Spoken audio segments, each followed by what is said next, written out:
ಪುಟದಲ್ಲಿ ಬರೆಯೋ ಬರವಣಿಗೆಲಿ ನಮ್ಮಿಬ್ಬರದೇ ತಾನೇ ಇತಿಹಾಸ.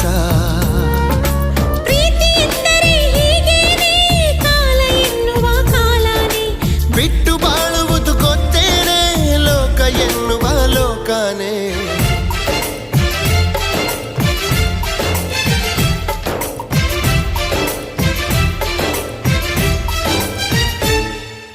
ನಿನ್ನಾಣೆ ನಿನ್ನಾಣೆ ಪ್ರೀತಿ ದೇವತೆ ನಿನ್ನಾಣೆ, ನೀನಿಲ್ದೆ ನಾನೆಲ್ಲ ದೇವರಾಣೆ.